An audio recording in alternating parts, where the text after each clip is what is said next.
Hare Krishna, Krishna Krishna, Hare Hare, Hare Rama,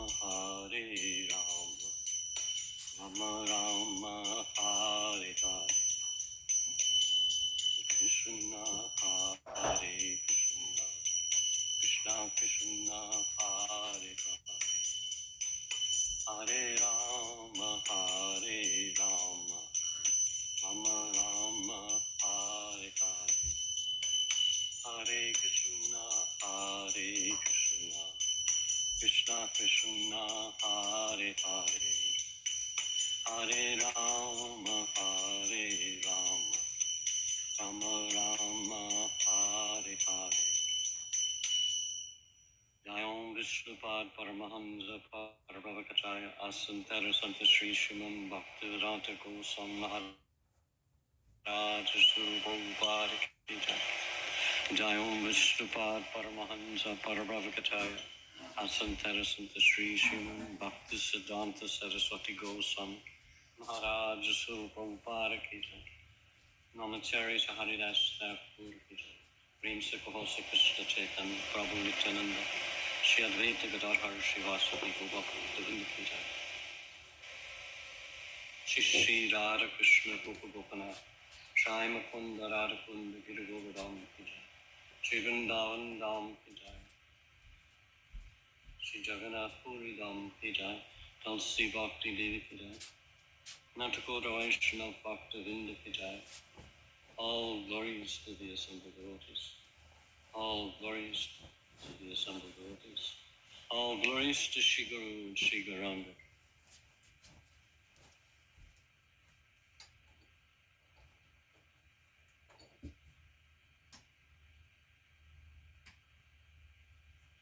Om Namo Bhagavate Vasudevaya.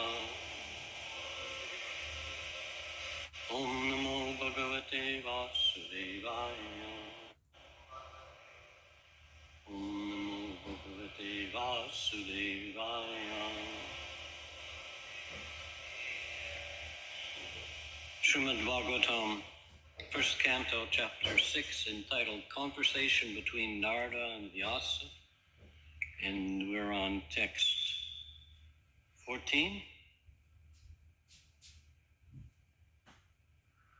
Yeah. Yes.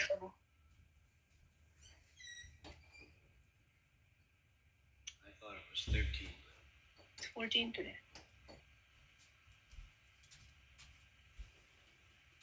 Text 15? Yes, today's okay. Today's Text 15. Yeah, 15. Tasmin nirmanuje raṇye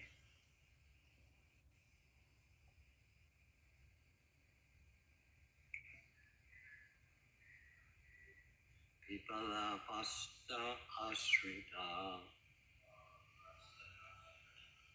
ātmānātmānam ātmanasthaṁ yathā-śrutam acintayam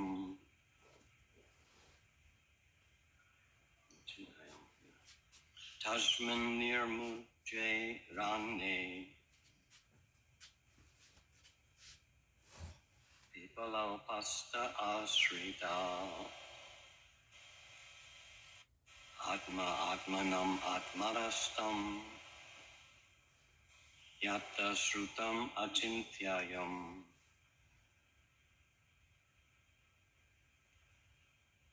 Does anyone on Zoom like to chant?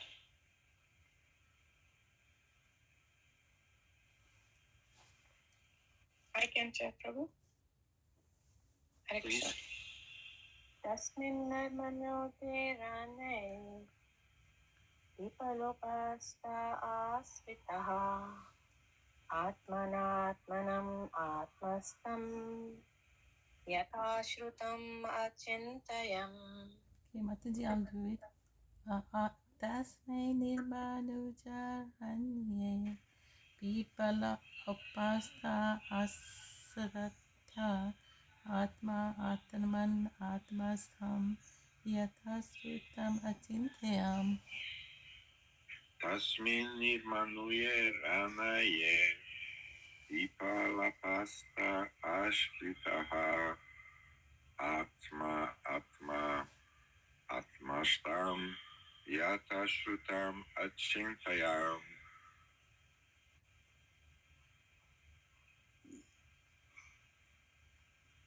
Anyone else?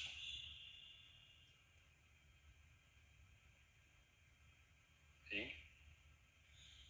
Tasmin, in that, nirmanuje, without human habitation, araṇye, in the forest, pippala, banyan tree, upasthe, sitting under it, āśritaḥ, taking shelter of, ātmanā, by intelligence, ātmanam, the Supersoul, ātmasthaṁ, situated within himself, yathā-śrutam, as I have heard it from liberated souls,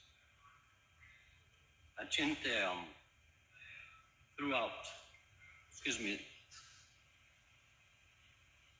thought over. Translation by A.C. Bhaktivedanta Swami Prabhupada.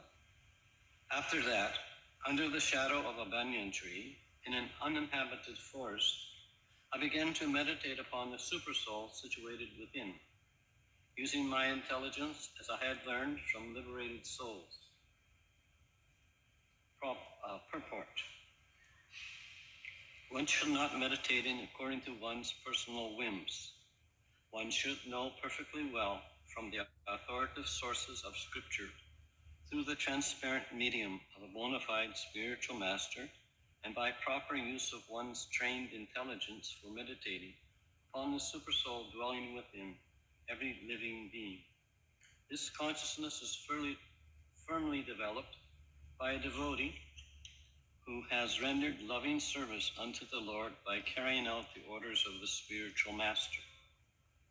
Sri Naradaji contracted bona fide spiritual masters, served them sincerely, and got enlightenment rightly. Thus he began to meditate.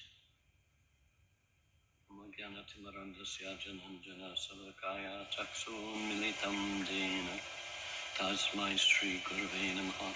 Sri Chaitanya Manobhistam Stapitam Jena Bhutale Swarupa Kadamaya Padanti Swapadantikam Vandeham Shri Guru Sri Uta Patakamalam Shri Guru Vaishnavamscha Sri Rupam Sagrajatam Sahagana Raganatham Vitam Tam Sajivam Sadvaitam Savadutam Purijana Sahitam Sri Krishna Chaitanya Devim Hey Krishna Karana Sindhu Dinabandho Jagapate Gopisha Gopika Kant Radha Kanta Namostate Jaitam Sulato Pango Numandamati Gati Masavasya Padambojo Ramadan Mohan Namam Krishna Padaya Krishna Prastaya Bhutale Srimate Bhakti Vedanta Swamanita Namane Namaste Saraswati Devam Gauravani Pacharani Nidase Sasinyavali Paskachari Tasmin nirmanuje raṇye, pippalopastha āśritaḥ, ātmanātmānam, yathā-śrutam, acintayam. After that, under the shadow of a banyan tree, in an uninhabited forest, I began to meditate upon the Supersoul, situated within, using my intelligence I had learned from liberated souls. So, just to get some continuity, I'm going to read text 14 also.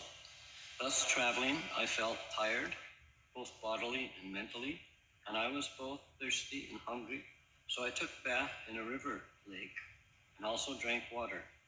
By contacting water, I got relief from my exhaustion.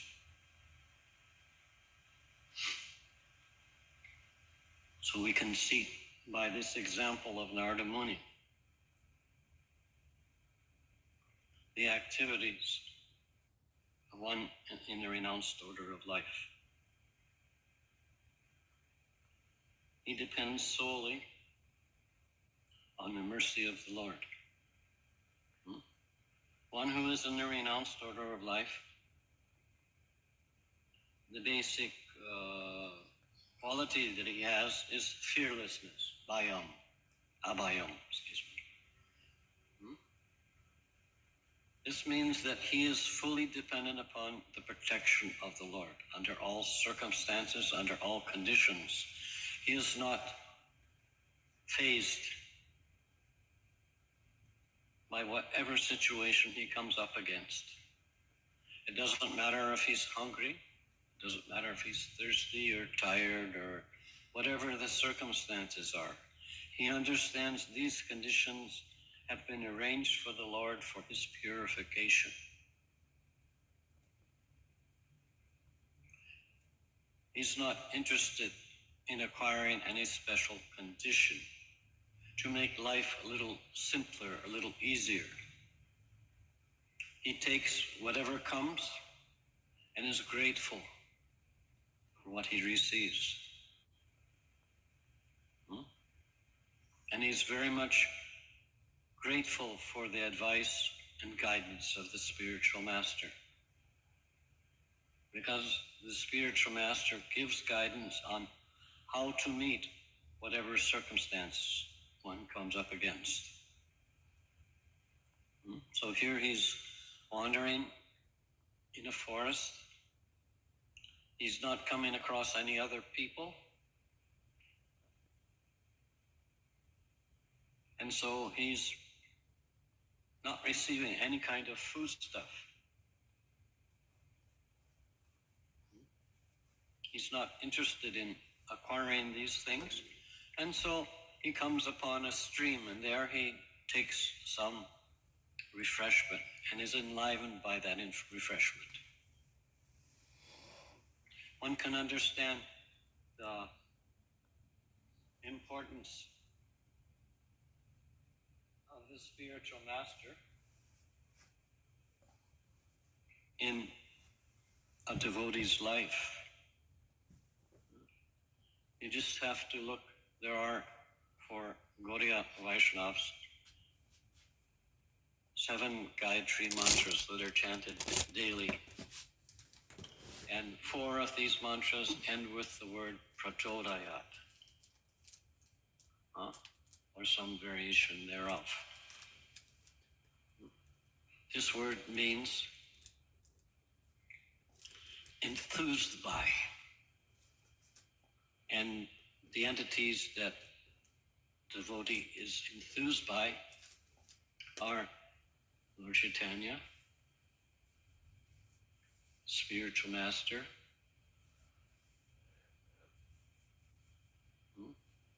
these are the 2 personages that one is asking to be enthused by. By the guidance of Lord Chaitanya, we are getting some, or Narada Muni was getting some direction. Lord Chaitanya wandered through the forest just like Narada Muni was doing. And he came upon wild animals. And he preached to them to chant the holy name. And the animals responded by a different behavior than they normally did. They responded by chanting the name as best they could do. And they began dancing in ecstasy, sometimes with other animals whom they normally hunted. So we see in one of the pictures rendered, the tiger is dancing with a deer. Normally they're not found near each other. The deer is trying to avoid the tiger, and the tiger is looking for it so it can eat it. But when in Lord Chaitanya's presence, in the Lord's presence, everything changed because they were protected by the Lord. And they just danced in ecstasy, hearing the Lord chant.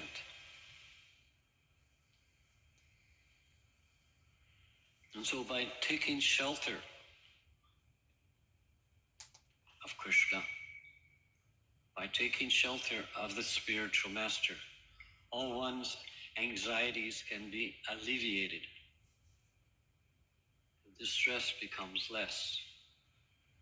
One enters into the transcendental platform. Of course, if one does not have full faith in Guru and Krishna, then there's going to be some problem because we'll have some doubt and we'll be fearful. But a real devotee of the Lord is abhayam, feels no fear at all.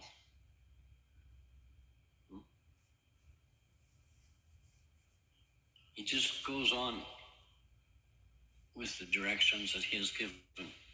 And the main direction is to glorify and preach this glorification to others, to glorify Lord Krishna. So this is the basis in the Gaudiya tradition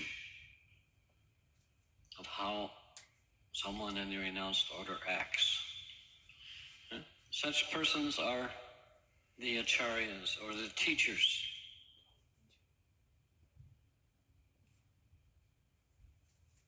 of the rest of the devotees. They're the ones who set the example. That is the criterion which we are encouraged to attain, to become freed from our material bodily conceptions.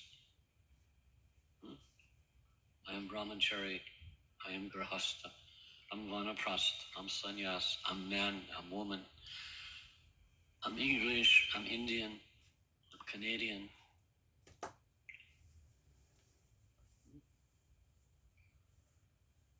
We come to understand aham brahmasmi, I am spirit soul, nitai swarup Krishna das, eternal servitor of Krishna. And in that state of mind, we are content with what Krishna has given.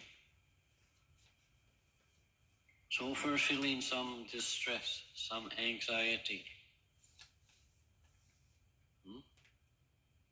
this means we need to, at that time, associate more with Krishna.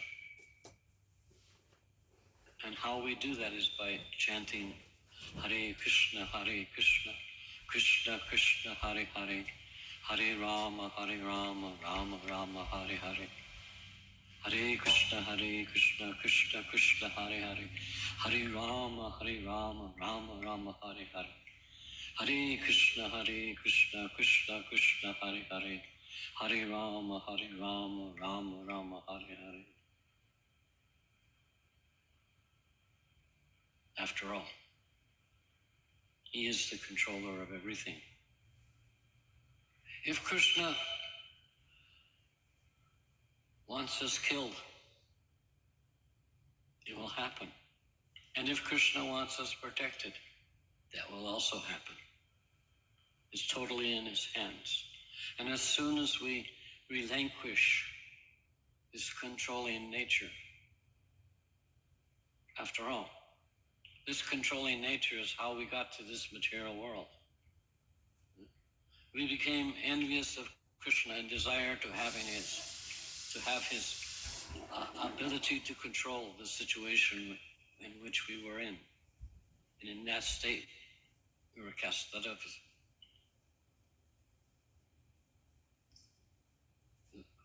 of Vaikuntha and into this material world where we incurred all kinds of karmic activities.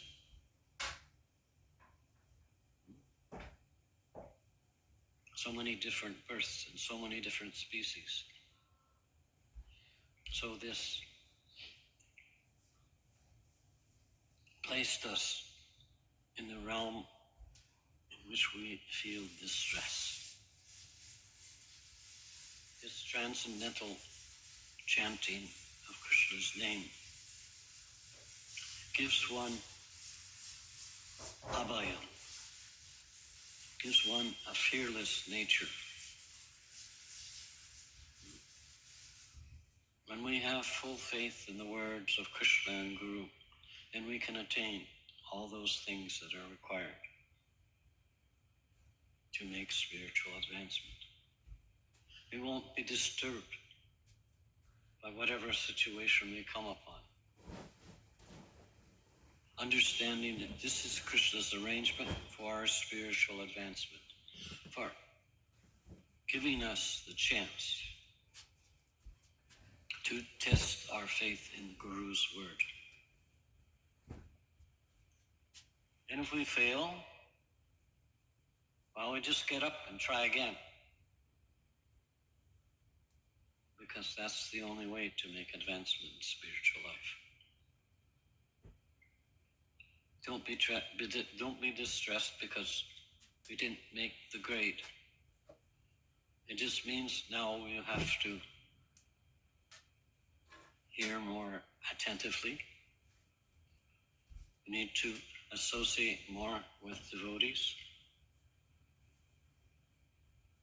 You have to engage more in transcendental service under the guidance of Guru and his representatives.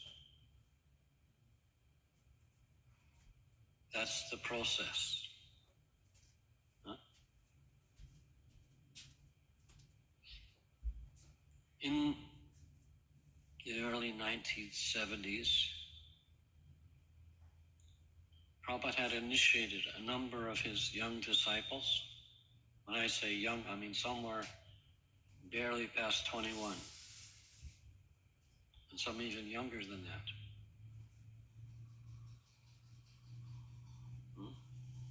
He gave them sannyas, not just to 2 or 3, but to a very large number of them. And many of them fell down. And some of those that fell down left ISKCON altogether. And some of those never to again appear within the ranks of ISKCON. He was taking a big chance, but he needed preachers to go out. And so by giving these individuals sannyas, he was also giving them his mercy to glorify Krishna. And it depended upon how well they accomplished that deed as to whether they remained and became stronger or fell away. And the same thing applies to each and every one who claims to be a follower of Prabhupada, whether they're initiated or not. The mercy is there. We just have to take hold of it and try to the best of our ability to follow the directions given in its execution.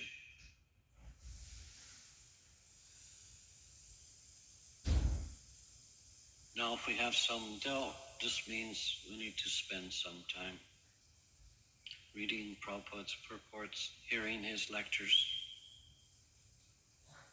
taking up the association of others who are maybe a little better than us, or maybe of the same degree of faith, or maybe even a little less.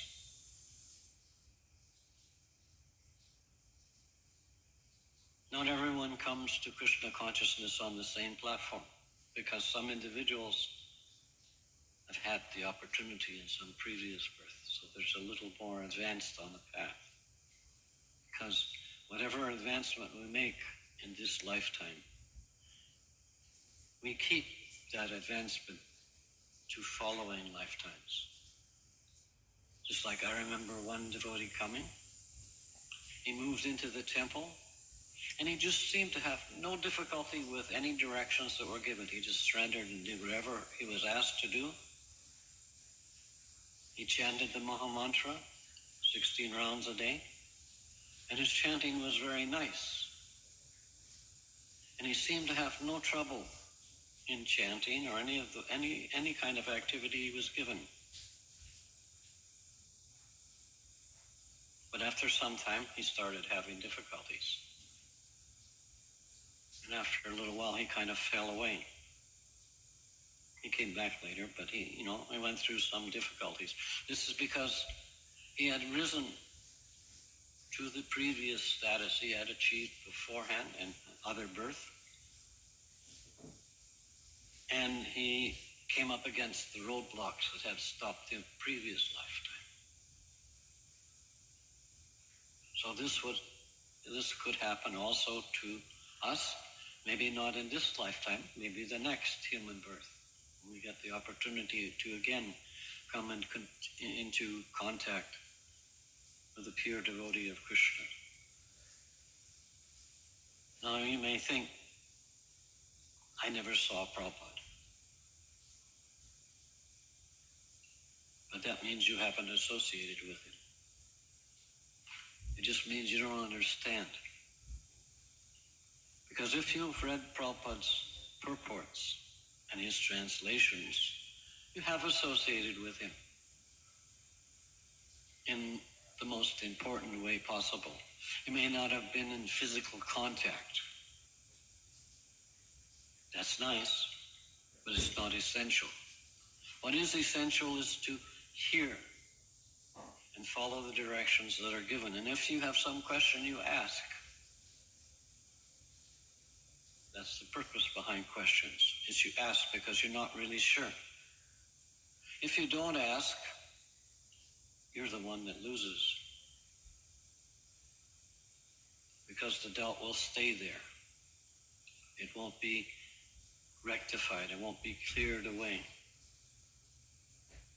And you keep asking until you get some kind of answer that can be verified in Shastra, in other ways, Guru, Sadhu, and Shastra. These three always agree with each other.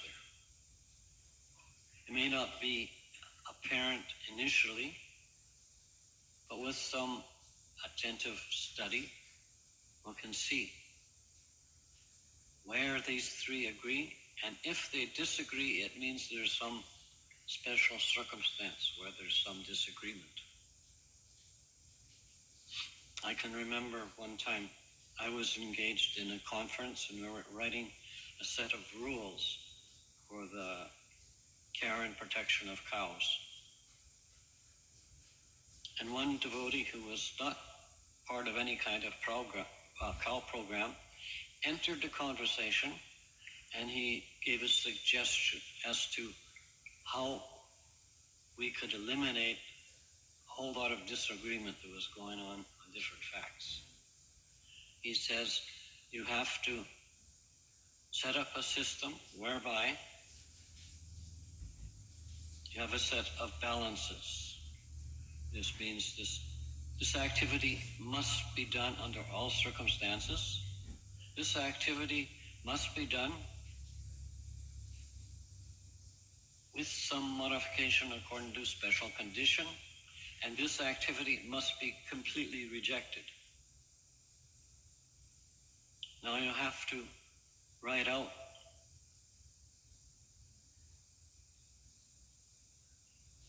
what the standard is based upon these three approaches. Because when you do these three approaches, you could cover any possible situation which doesn't meet black and white conditions. And those do occur. For example, someone who was advocating using only barbed wire fences to restrain animals. But this doesn't always work. Sometimes when the animals are in a real confined position, one animal will bully the animal up against the fence and that other animal will be injured. So we had to write a set of rules saying that in confined spaces not to use barbed wire fences so animals aren't injured. Instead use some other restraint like a hedge, a wooden fence, a stone wall, high tensile wire under pressure, so many different variations.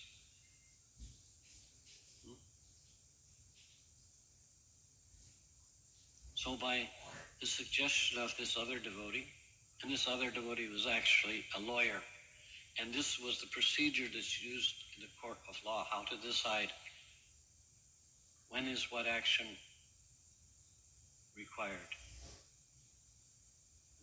And it eliminated a lot of discussion by approaching it in this threefold path.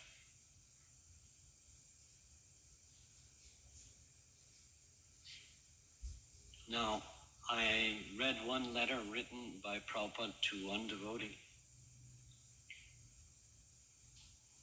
And this devotee was asking about care of Tulsi Devi. And part of Prabhupada, he gave a fairly detailed reply, but the final sentence in his letter said that if you don't have the intelligence to act, ask someone else who is more knowledgeable.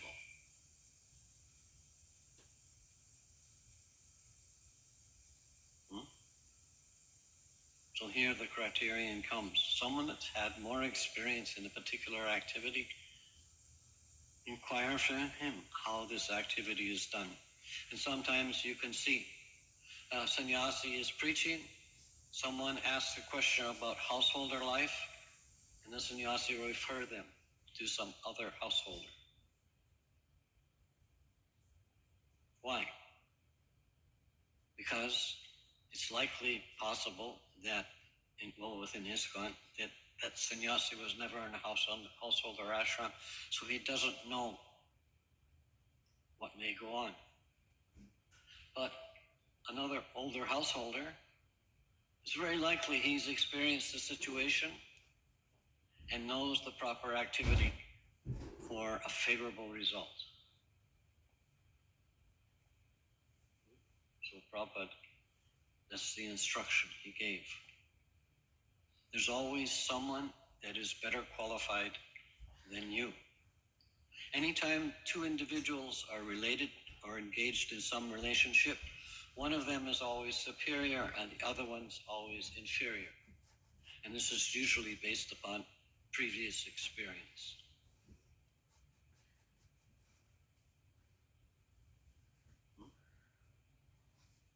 Just like in, I think it's 3rd canto, chapter 23, or maybe 24. I think it's text 2.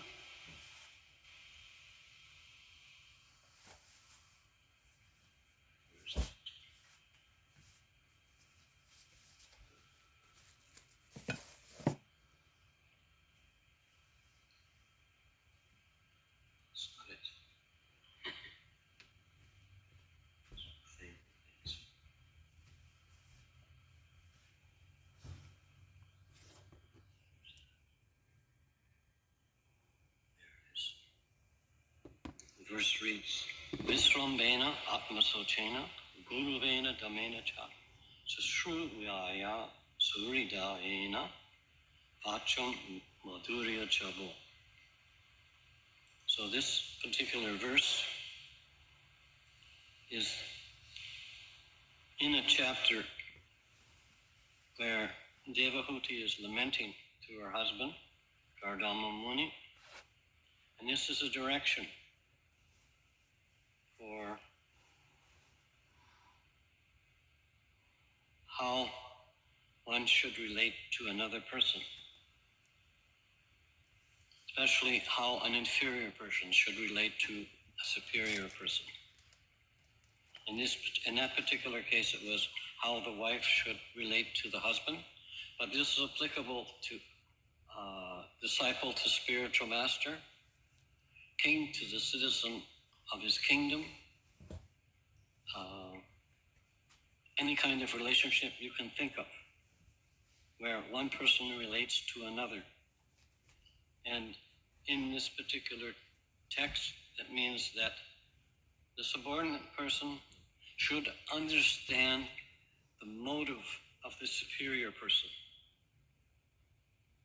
and should relate with him in purity of mind and body, with his senses controlled. The disciple should have a good heart towards the spiritual master. This good heart means that he hears what the spiritual master says, or if you like, what the superior person says. And he replies with sweet words that have meaning, that aren't empty, that will confirm that whatever the superior person has said, you will carry out the activity. Suridena. But in order to do this, one has to have this good heart. This means he has to have faith in the words of Guru. And he shows his gratitude by carrying out the activity according to the Guru's direction.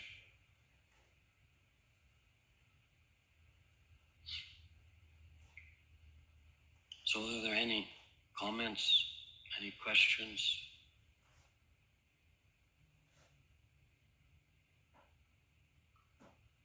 Zoom, is there anyone on Zoom that has a question or a comment? Some kind of rebuttal?